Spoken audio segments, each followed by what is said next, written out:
My name's Angela Coulter, and I chair the board of the Picker Institute, although I used to work for it full time, as you possibly will hear. Tom Delbanco, who was really the founder of the Picker Institute and many other things, is going to tell us about the I think, Tom, 55 years of picker type history, which is going to be very interesting. So I'll hand over to you, Tom. Thanks, Angela, and hello, everybody. I don't trust talks very much. I learned that by reading research literature and watching my brother go around. My brother, who I think I saw sign on, is a professor at Columbia, and he's a very good lecturer, I'm told, and hundreds of people come to hear him. And since we're brothers, I tell him that the following data is true, that about a week later, half of the people who were there remember the topic. And of those, only half of them remember 1 or 2 points he made, so that I don't believe much in didactics.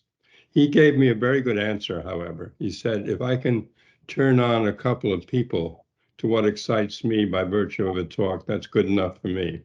And I've always remembered those words from Andy. So I have the same purpose here. You won't remember what I'm saying, but I will leave you the slides. I will leave you the names of some fascinating people.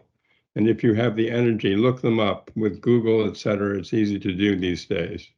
So what I'm going to cover today is a beautiful violin, is a Schlossen in Salzburg, in which an SS Obersturmführer killed himself at the end of the war. A bank president who cursed a lot.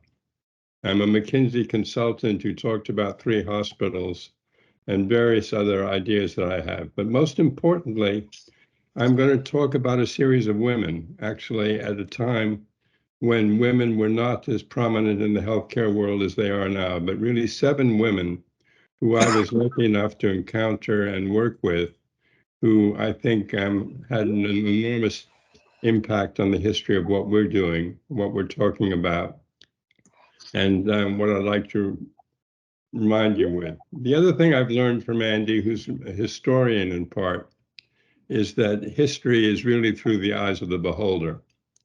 And it's very hard to change that. So I'm going to take the prerogative of talking about the Picker history through my own eyes in a rather personal way, not, I think, to be self-serving, but it's the eyes that I know the best, and I will work on that. So let's begin. Let's begin by trying to change the slide. Danielle, it's not going anywhere.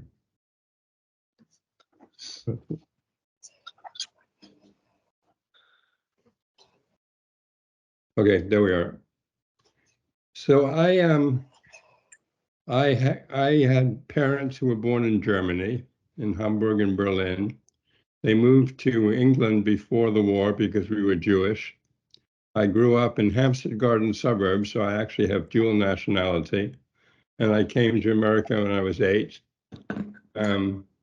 Went to college where I majored in political science, went to medical school in New York at Columbia, and then worked for 4 years in the New York City hospital system, which was basically dedicated for care to the poor. Went off to be a soldier in Denver, and then came to the Beth Israel Hospital and Harvard Medical School in 1971, where I have been ever since. I'm still in my first job, although I've had the luxury of changing what I do periodically and trying to stay young that way.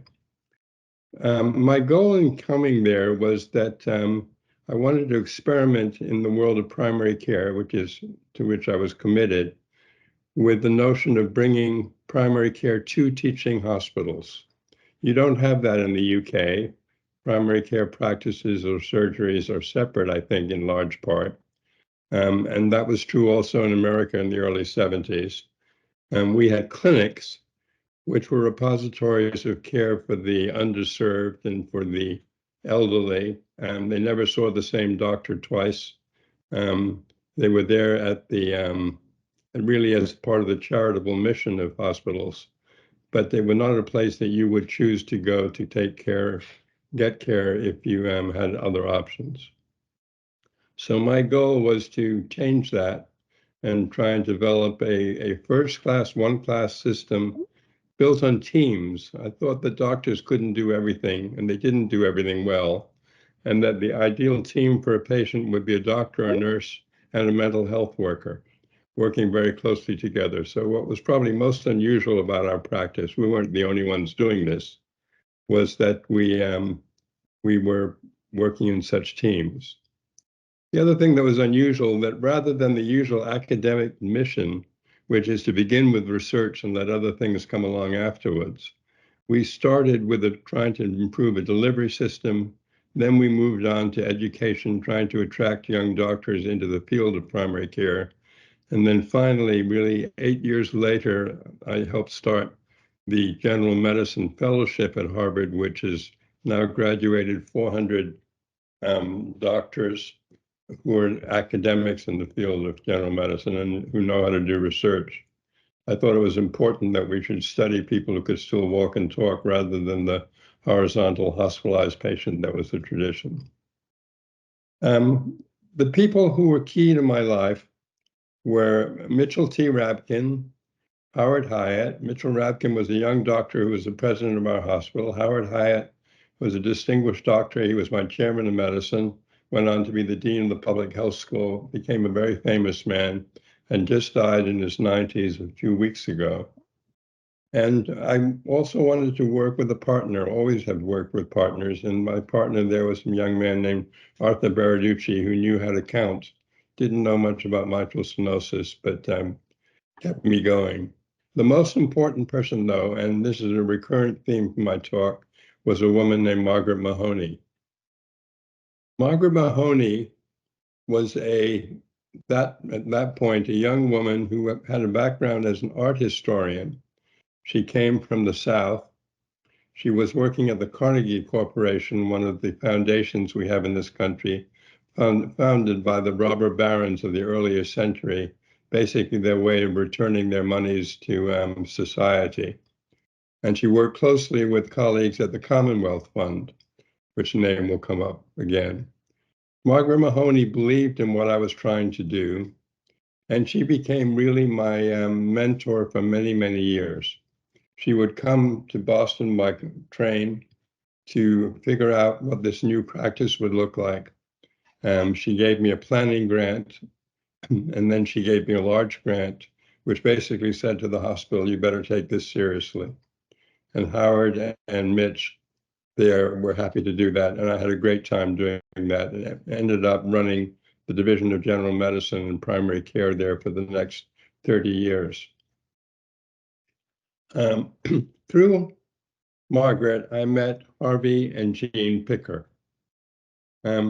Jean Picker was an unappreciated, I think, historically, but from what I can see, extraordinary person.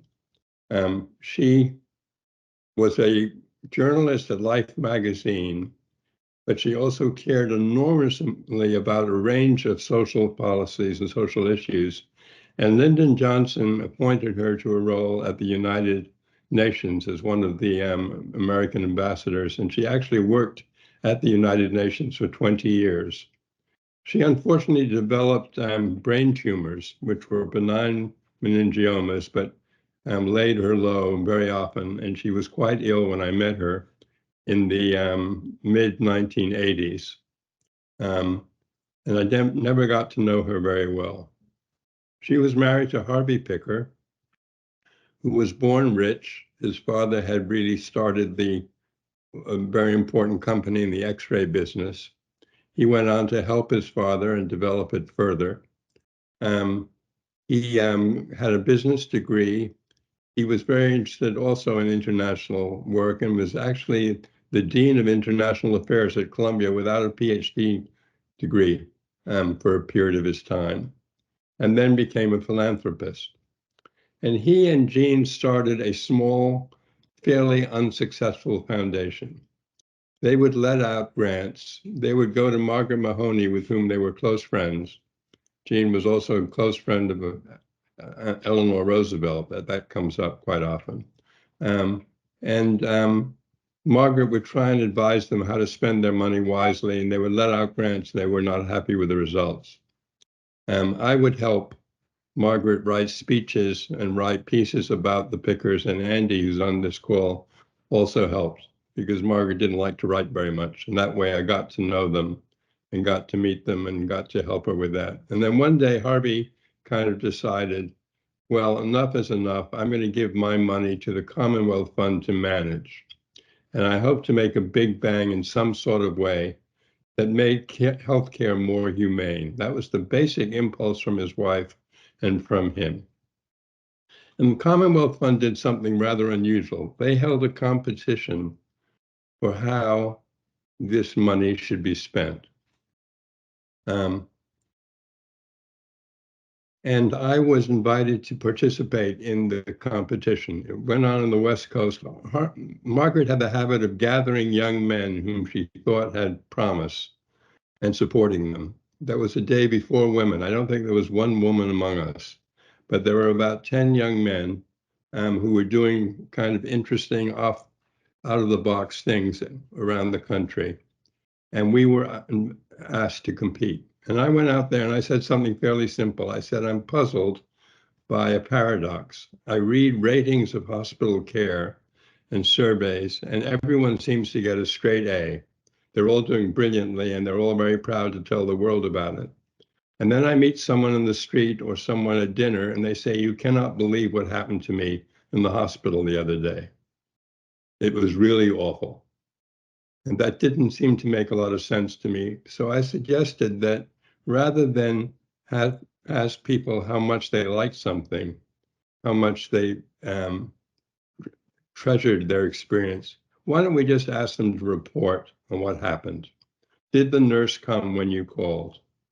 When you left the hospital, did they tell you what medicines you should take? Did they explain the possible side effects? Did they control your pain? When I say I now, this is now a mix of what, as we assembled, a lot of us were thinking about, and I don't want to take credit for it, but the surveys we developed and the work we did focused very, very aggressively on reports rather than ratings. And the Commonwealth Fund, Robert Ebert was the main adjudicator. He was the former dean of Harvard Medical School. Margaret and a very brilliant, very crazy guy named Tom Maloney was another one of the judges. Anyway, I won out, and they gave us the money, and that was the birth of the Pickard Commonwealth Patient-Centered Care Program. I was commissioned to do that in collaboration with Harvard faculty, and we were up and running. I, by the way, always hated the word patient-centered care, and I have a standing offer to this day of a case of wine to anyone who can come up with a better term, because I think it denigrates the impulses of people who went into the healthcare business. They all went into it caring about patients. And yes, patients don't always have wonderful experiences, but I always thought it was a strange word. No one ever came up with a better one, unfortunately, and that's why we're saddled with it. These are the people that got together, and they were a remarkable group of people. On your left is Susan Edgman-Levitan. I got her because she'd moved to Boston, and another woman whom I'll talk about, Jo Buford, called me up and said, there's this remarkable woman moving to Boston, you better hire her. She had been working in the city healthcare system before, and she went on to become the president of the Picker Institute and to lead our charge and to be the chief operator of the first meeting. The person next to her is Jan Walker, with whom I've worked for about 35 years. Jan is a nurse. She's the first associate professor of medicine at Harvard Medical School ever, and the only associate professor in nursing without a doctoral degree. She has an MBA degree, and she was our survey scientist, along with Paul Cleary, who's next to her. She conducted the survey business and in subsequent life worked with me as my partner in Open Notes, which I'm going to tell you a little bit about toward the end. The smiling man next to her is Paul Cleary, an extraordinary social scientist sociologist who joined us first when we were trying to get people interested in alcohol research.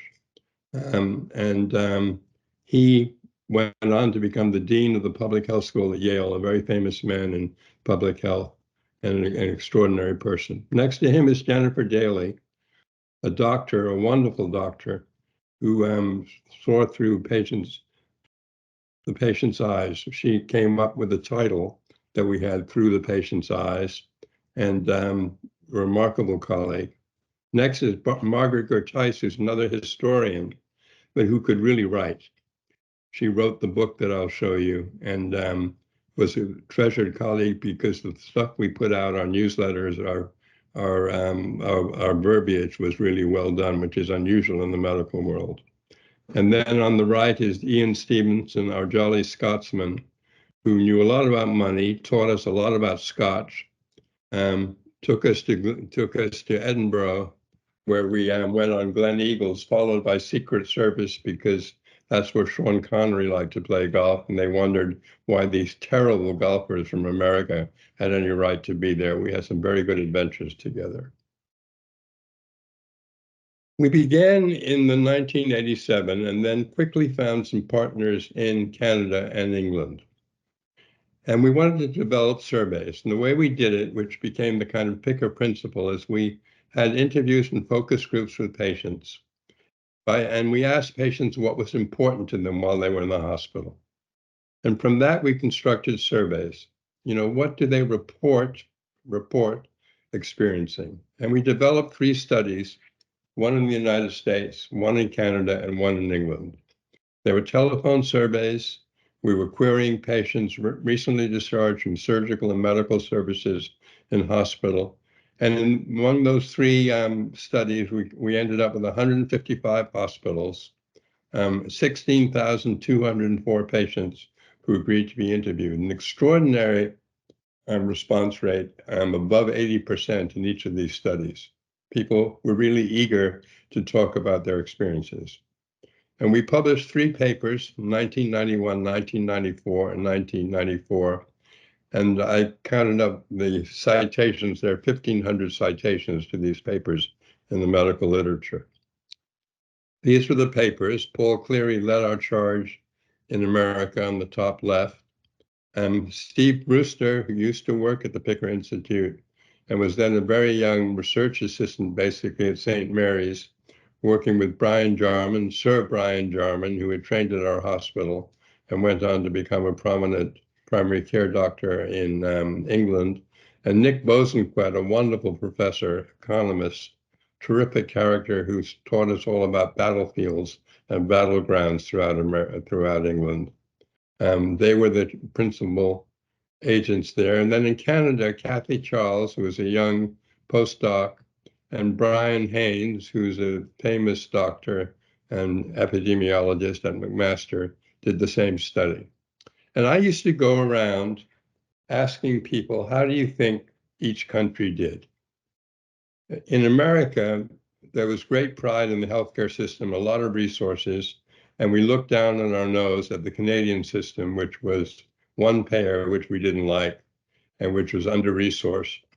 The Canadians looked at us as profligate with our resources, doing much too much. And in England, all we heard was about the wonderful NHS, which was a great model that everyone should follow. And I would ask people, how do you think we came out? I won't do that today. But the way it came out actually was that in terms of the frequency of adverse reports or negative reports or unhappy reports, America and Canada were tied for first place, and England really didn't do very well. And from what I remember, there was kind of a scandal in England. It was published quite widely in the lay press, and there was all kinds of yelling about how we have to change our healthcare system, because look at what happened across the pond. Brian, who took delight in making trouble, I think was rather pleased about it.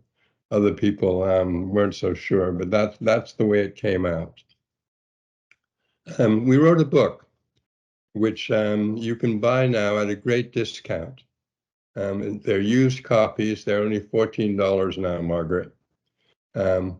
But the book developed an enormous audience, and it stayed in press for many, many years, much to our amazement. And in that book, we dissected the different attributes of care.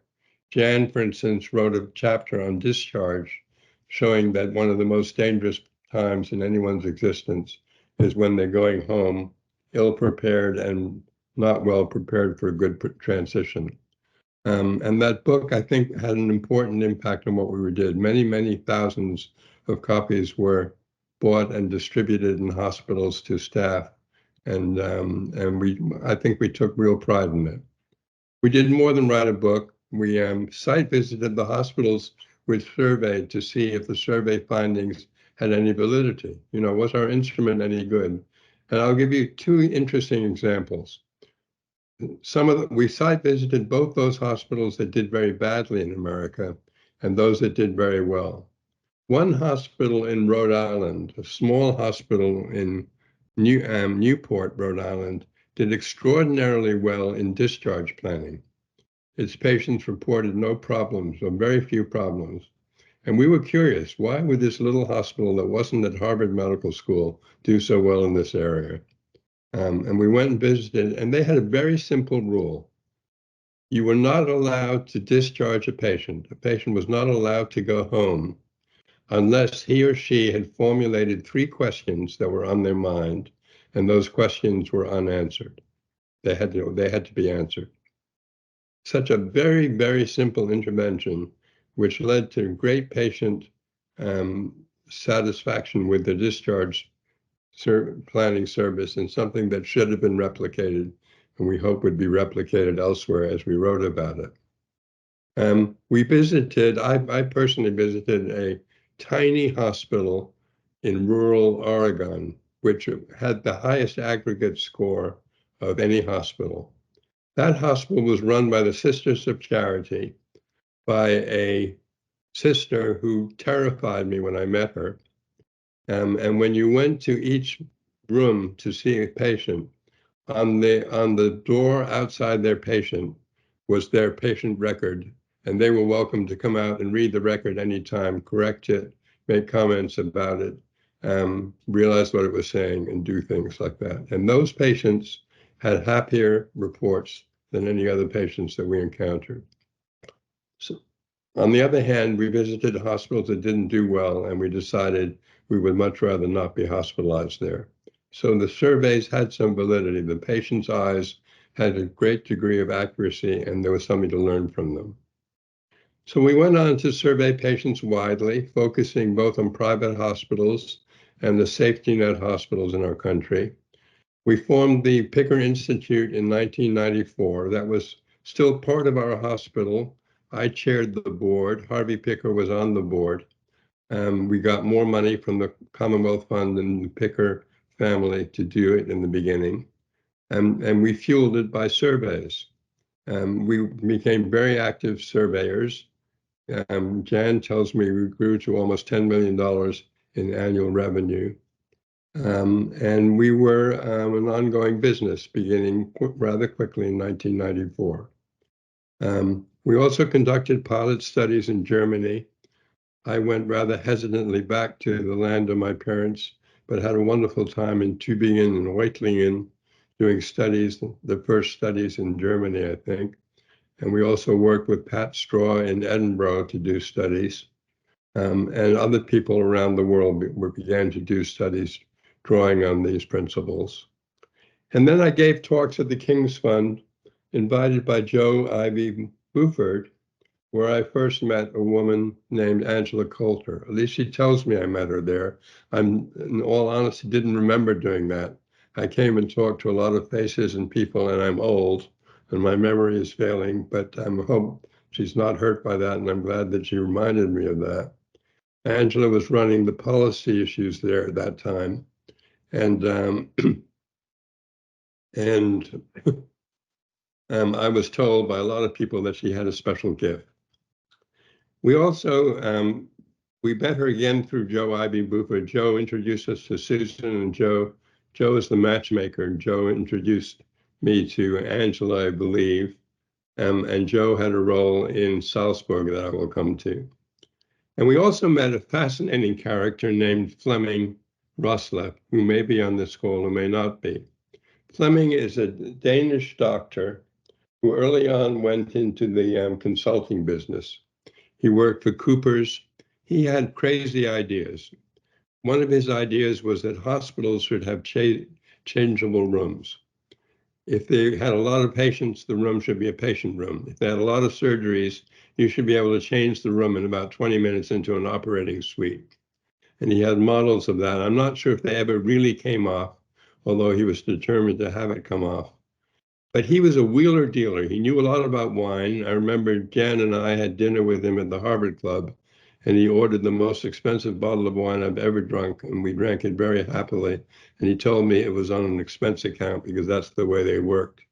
And I wondered about the academic business I was in. And Fleming got in touch with a company called Bure, B-U-R-E, in Sweden, and was hired by them to run their healthcare enterprises. And Fleming really brought us to Europe. Now, the backstory is that I wanted to go back to Europe. I thought it would be fun. I thought it would be interesting. And I didn't want this just to happen in America. And I actually had some pushback because my habit is to just move on all the time without getting jobs done and not focusing as narrowly as I might at times. And there were people on our board who were not so happy with the idea. But I kept going over the pond. I kept giving talks. I kept meeting people. I found Fleming. Fleming said he would finance this through Bura. So that made people happy because they didn't have to spend money on it. And Fleming really got things started in Europe. And we give him full credit. We had many wonderful meetings with him in Europe, in very weird places at times, and in very good restaurants. Um, so we opened small offices in England, in Piccadilly, very, very expensive, but very small, in Sweden, in Germany, and Switzerland. And people there worked to convince hospitals to fill our surveys. Fleming then, working with Steve Brewster again, won a large commission from the National Health Service for reporting, which they described as a scientifically based instrument for ensuring healthcare quality and continuous improvement. They were asked to do 50,000 surveys and start. And that really probably was the start of PICA Europe, getting going on that. The King's Fund launched Health Expectations. We decided we needed a journal that saw through the patient's eyes and saw through the public's eyes rather than through the doctor's eyes. But Blackwell agreed to publish it, and most importantly, Angela agreed to become its first author, first editor. And then I gave a talk. I gave some kind of keynote talk in Copenhagen, and I noticed that Angela was on the docket also. And I prevailed upon her to go to the Glyptotek Museum with me and look at Rodin's sculptures. And while I surveyed her, and I decided at the end of that visit, which she may not remember, that Angela Coulter had to run PICA Europe if we ever got it started. 2 years later, partially supported by Harvey in the beginning with a loan really, which she recalls basically paying back, she began PICA Institute Europe. And I'm not going to talk more about you because you know far more about you than I do. The one reason I have to tell you that I was really thrilled that Angela decided to do this in Oxford is that you should know that the world's most beautiful violin is in the Ashmolean Museum. You should all wander over there at some point and take a look at it. It's made by Niccolò Amati in 1639. He was the grandfather of the great violin makers. He was the teacher of Stradivari. You will go over there and everyone will ooh and ah about the Messiah Stradivari that sits there, which I find a rather ugly Stradivarius, but everyone else loves it because it's very unused. But go away from that Stradivari and look at this Amati violin, which to my mind and to many other people's minds is probably the most beautiful violin in the world. One other thing happened in 1998, and that is that we went to a Salzburg seminar. We led a Salzburg seminar. I've been privileged to lead 4 of them in my life. This was the third one, and we focused here on creating a land that was built, a healthcare system that was built by patients rather than by health professionals. And we had an amazing 5-day retreat in which storytellers, media people, doctors, nurses, social scientists, philanthropists, actors, and poets got together and invented this land. We ended up with a play. My wife, Jill, who's been the silent partner from my very first days in everything I've done, and a young doctor who really was much rather be a dramaturge and playwright, Thomas Ruprecht from Hamburg. They put together our play, and we had a great play in which we invented this country. And I'm going to come back to some of the things we did.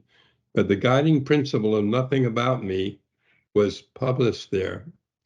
Nothing about me without me. Susan and I have different recollections of who came up with that suggestion. I remember a shy Norwegian nurse.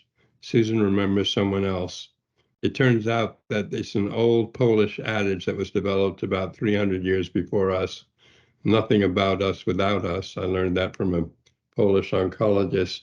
But that was the guiding principle. And Don Berwick, who was on our faculty and collaborated in the paper we wrote with Susan and Joe Ivy and people from other countries. Richard Rockefeller, who was a wonderful young doctor who tragically died young. That nothing about me without me became part of the law of the land because Don, in large part, very skillfully, got it around the world. What we were doing in America at this point was we were busy. We made newsletters, we hosted national meetings, we made films. The book took on a real long life of its own. I remember in the film we made 2 interviews. One was by a crusty former captain of industry who was a banker, who happened to be my patient. And he said, you've just got to listen to the poor bastards. Listen to us. Listen to the poor bastards. That's the patients. I remember him saying that. And another man who was very sick with heart failure was a young doctor from McKinsey who was a management consultant. And he gave me an insight that I've never forgotten. He said, you really don't have a hospital. You have 3 hospitals. You have a hospital from 8 to 4. You have a hospital from 4 to midnight, and you have a hospital from midnight to 8 o'clock. And I lay there watching this, and I saw 3 different institutions going on, and you better think about them rather than one hospital. That was an insight I never forgot. We always got extraordinary insights from patients.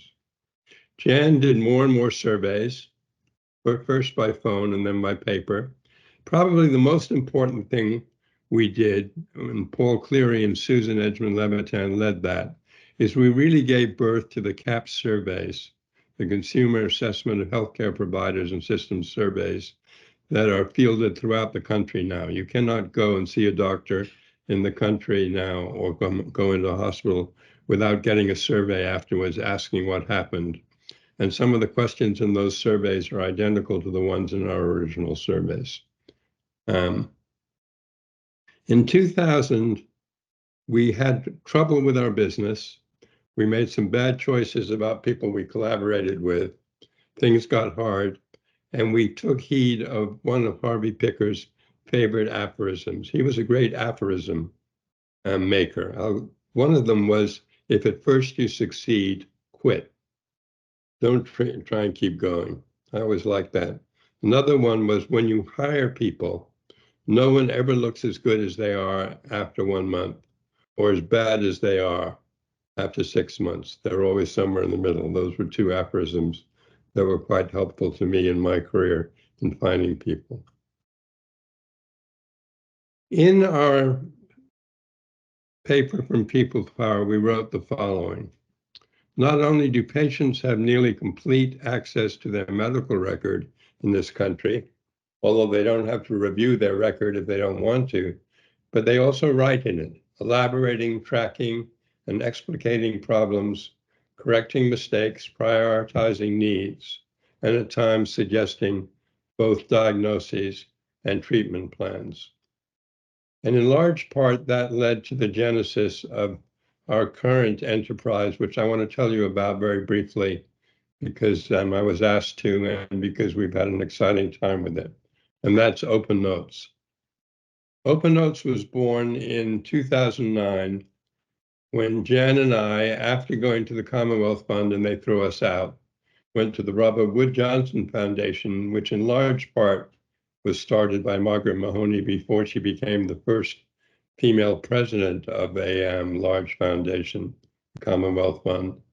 And we went to the Robert Wood Johnson Foundation and said, how would you like to give us some money to try a strange experiment in which doctors would invite patients to read the notes they write about them and do that electronically?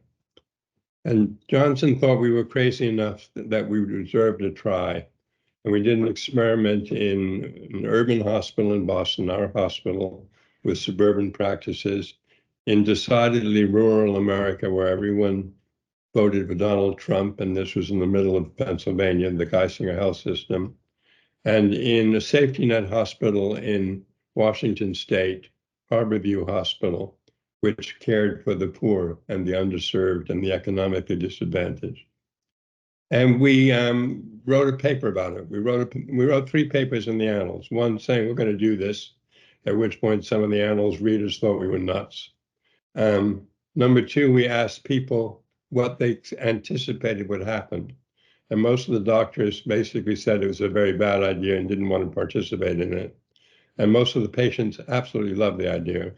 And then we did another study in which we actually found out what happened when we did that by surveying patients and doctors afterwards. This is what we found, and this has been replicated now in many, many different studies in different places and in different lands.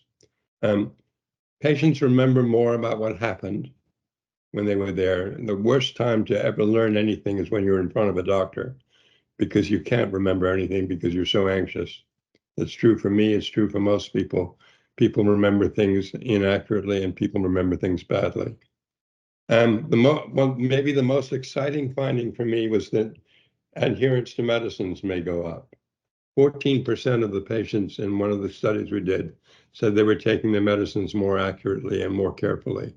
And as an old chest doctor, adherence to medicines, I began with tuberculosis, is the biggest problem we have. If we can increase compliance or adherence by 1 or 2%, we're thrilled. And here we're 14% of people, 1 out of 6, saying they were doing better. And we have many anecdotes that indicate to us that this is a real number.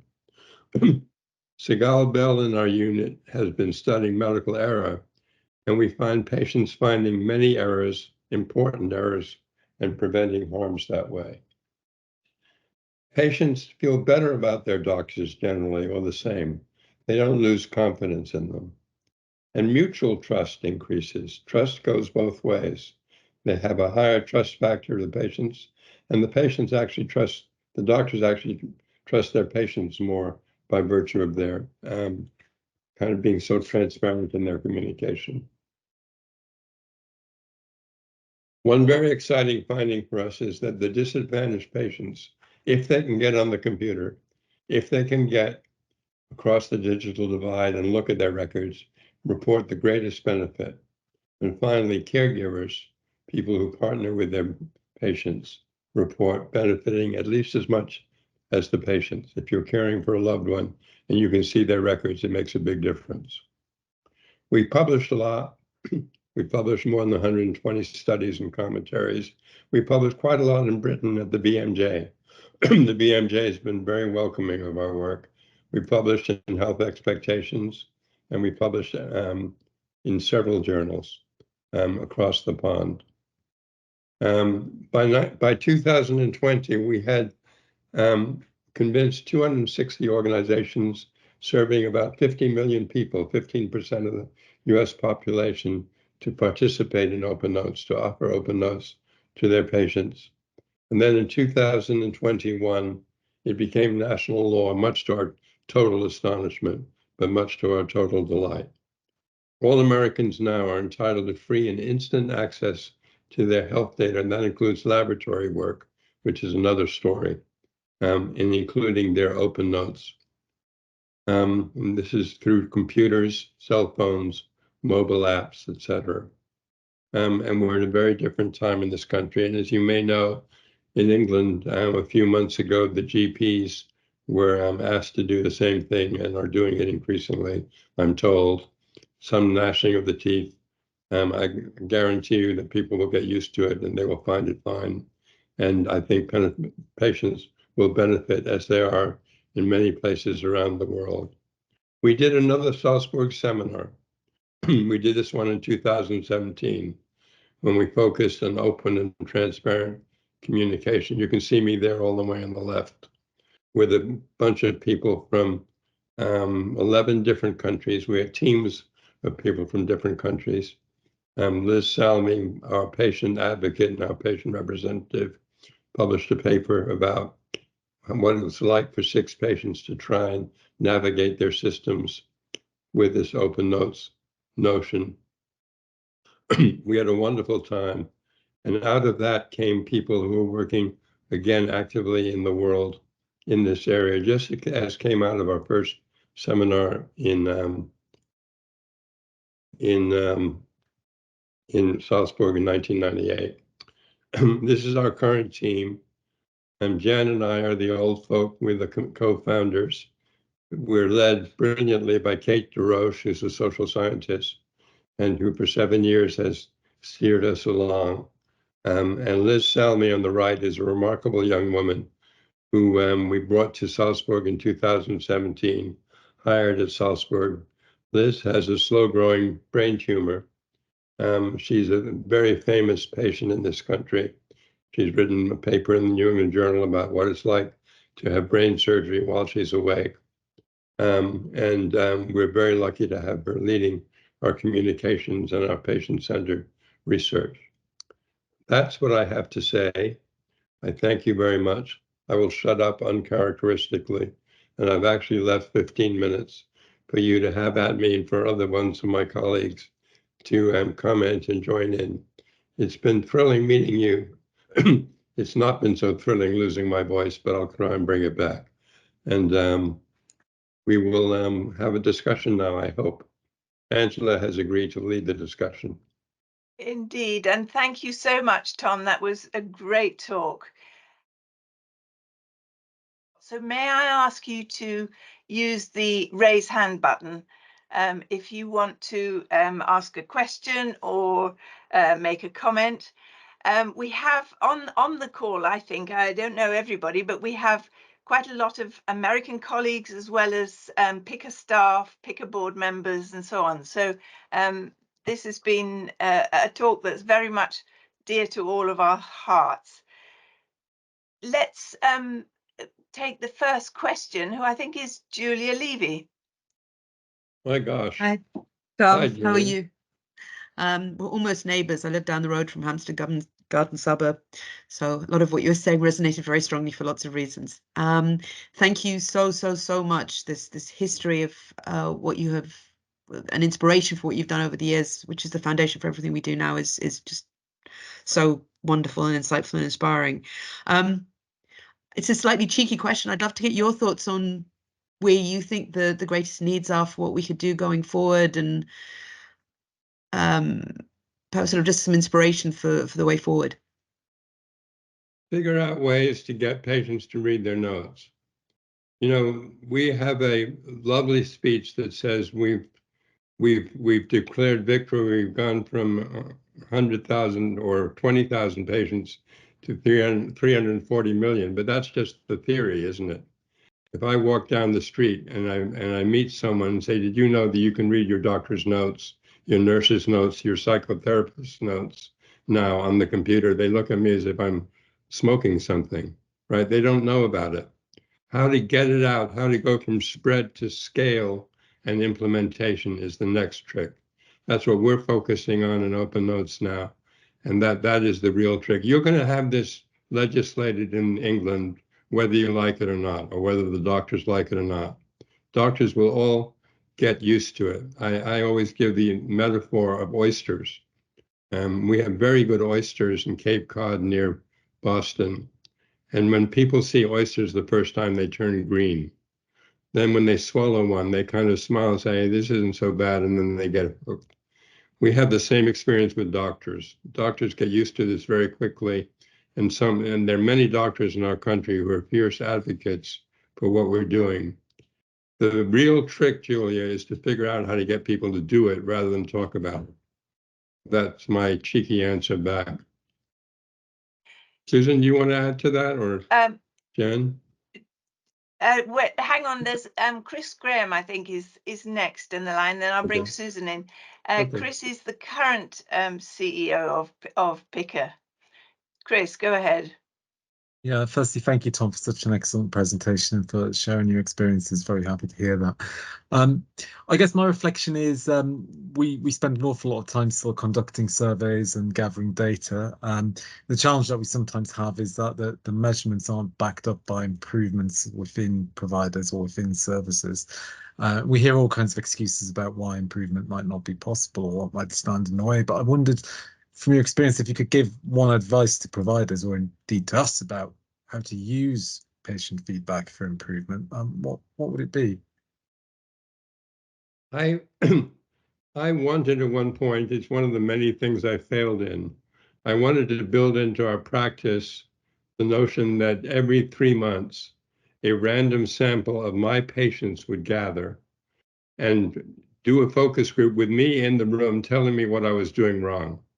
I've always, I'm a violinist, right? And the biggest curse in my career as a violinist is that my first teacher told me that was beautiful, do it a little differently, rather than saying, you know, that sounded awful.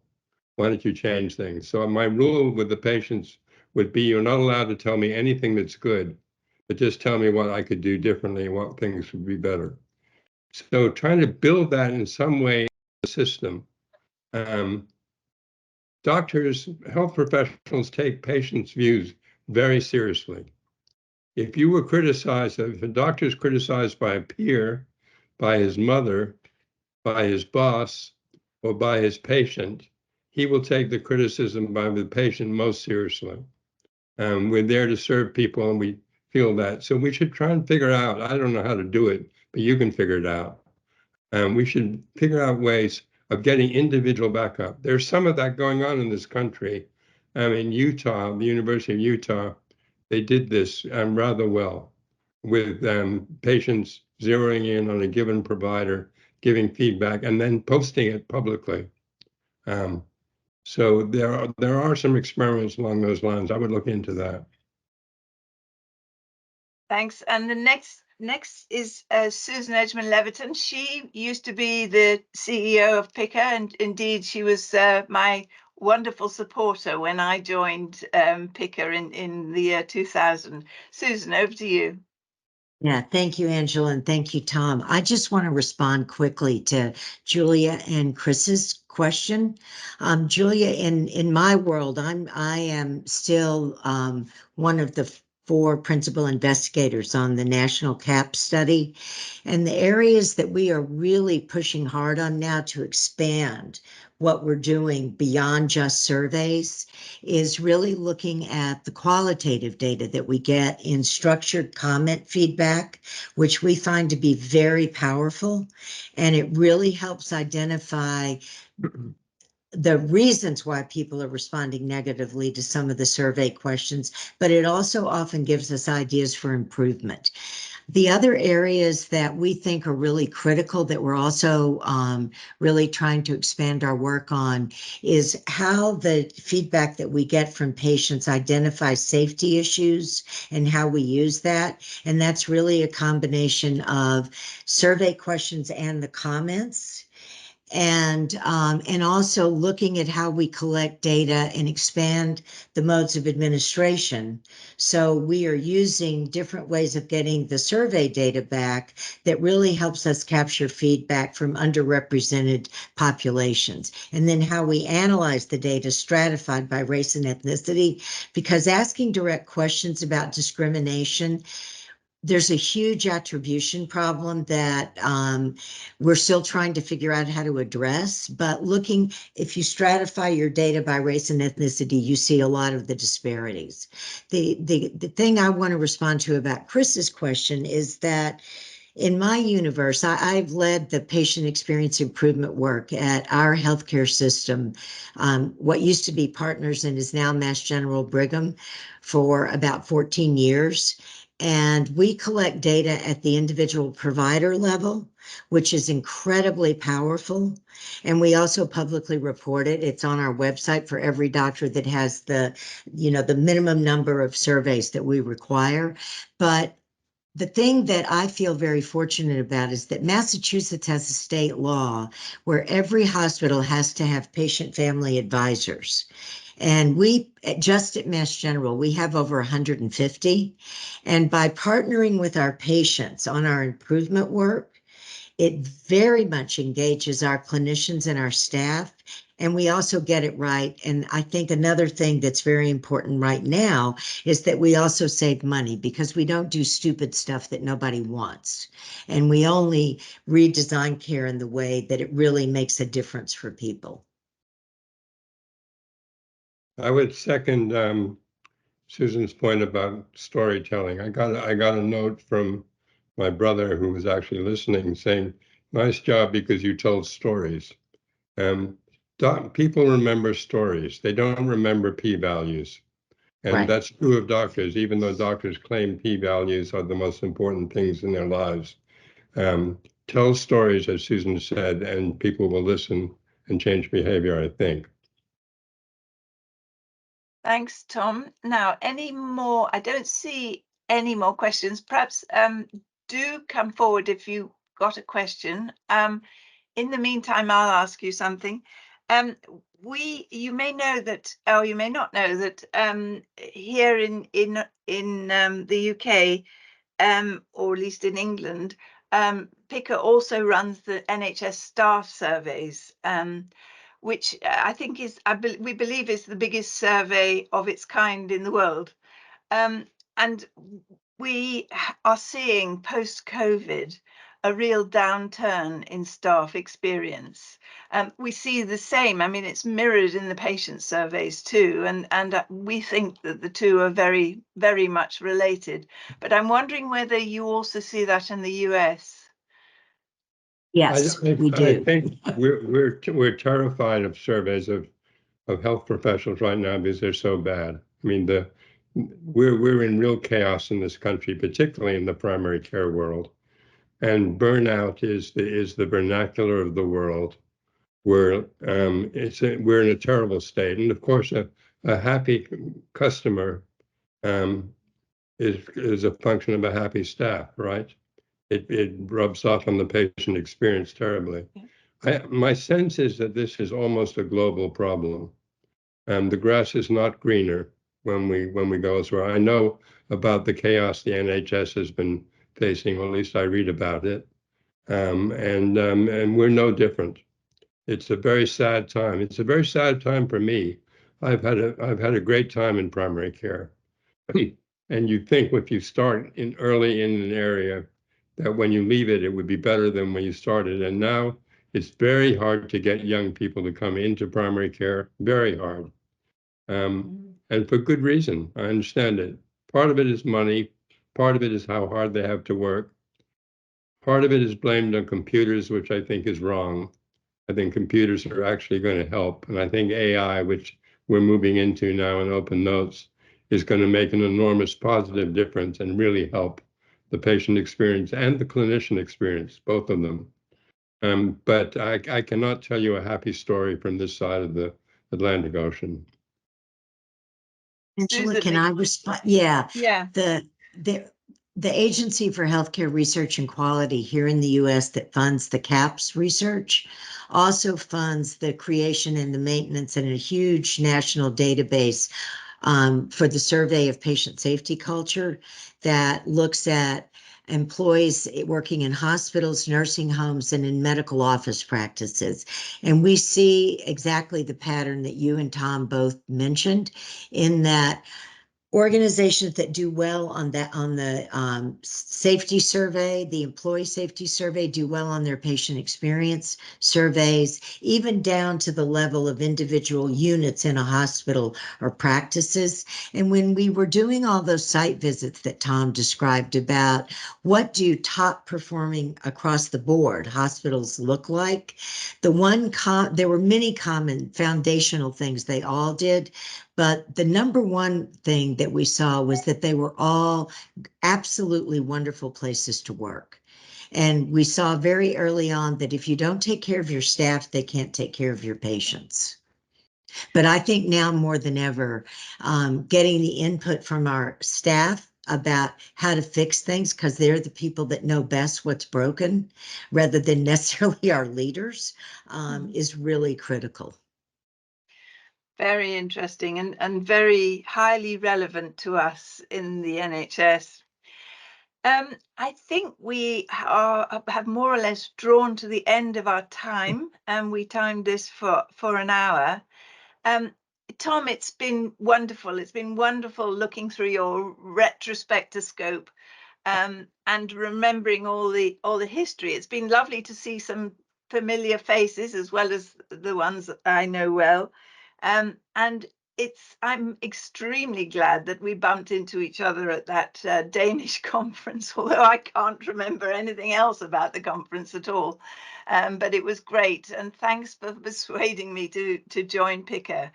For me, it's been a delight, a fascinating job, but it's also been very nice. I'm very fortunate to have been able to come back again about, I don't know how many years later, to be involved with the board. Thanks very much. Great talk. Thanks everybody for joining us.